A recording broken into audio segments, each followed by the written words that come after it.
Hey everybody, welcome back. Brian Salter here with Salter Racing Engines, and just wanted to make a short video for you. I want to talk about the secrets of valve lash video and cam lobes for a moment.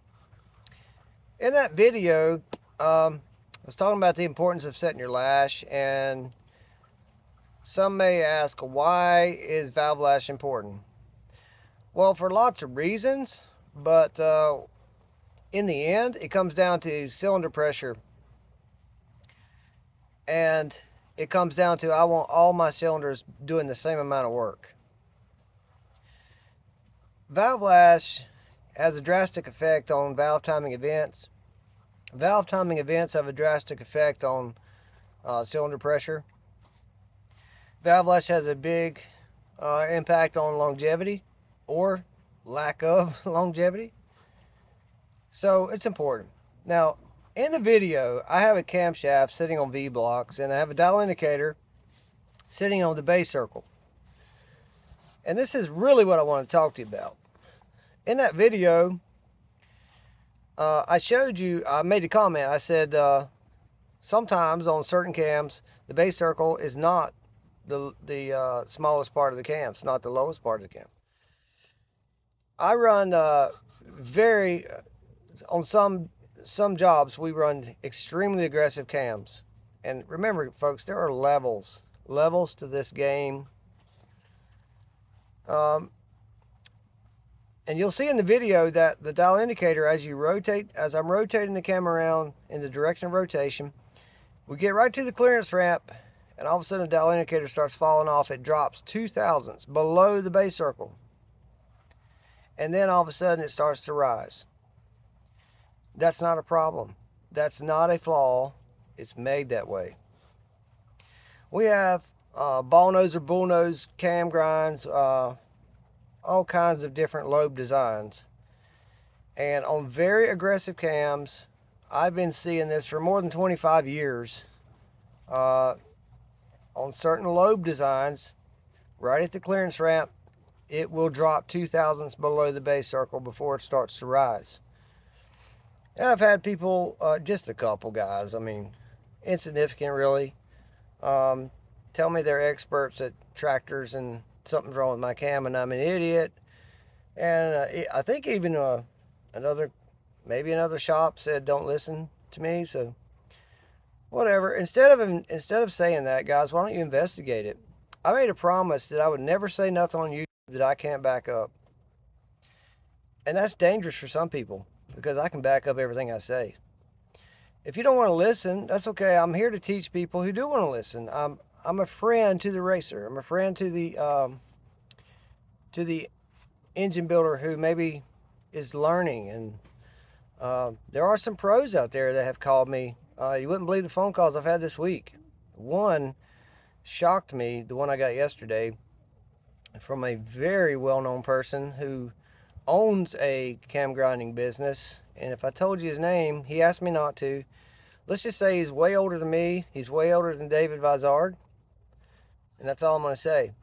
And he called me and was impressed with that video. I've had people say that, oh, that wasn't a secret, but yet they criticized me on the 2000s drop part, said I was out of my mind.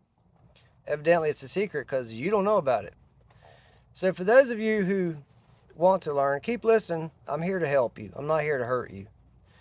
Now in the video I said that not all cam grinds have this, not all cam grinders do this, but that I treat all cams as if they do.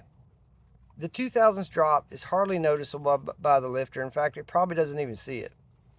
And yes, they do put them on some flat tappet grinds as well.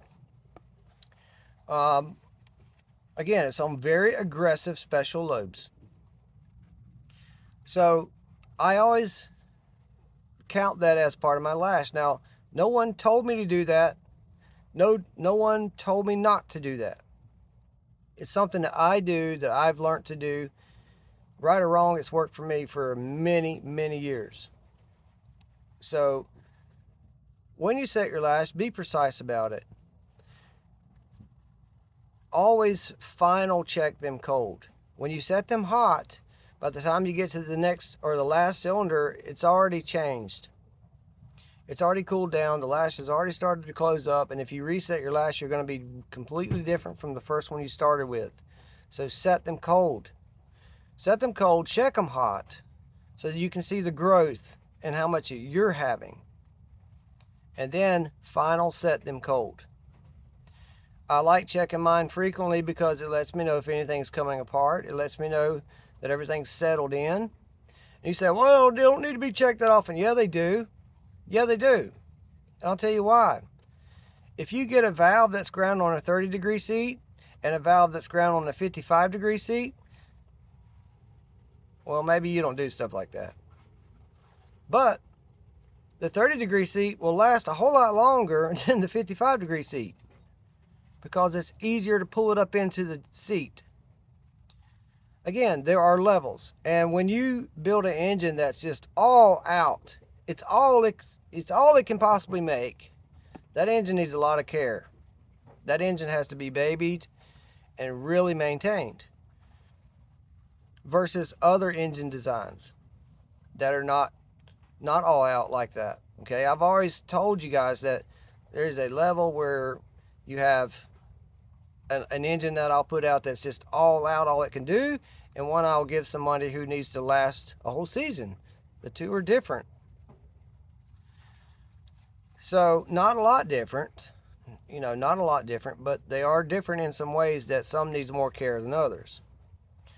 So that little thing you saw, the indicator, it's a fact. They're made that way. If you don't know about it, investigate it. But just wanted to point that out. And that's pretty much it. Happy engine building and good luck with your racing season.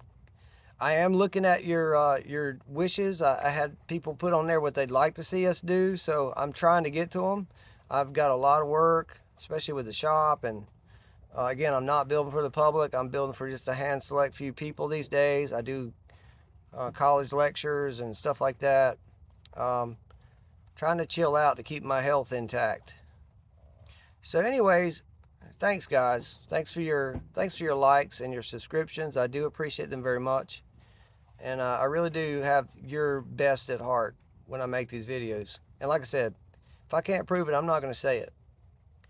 All right, guys. Y'all have a great day.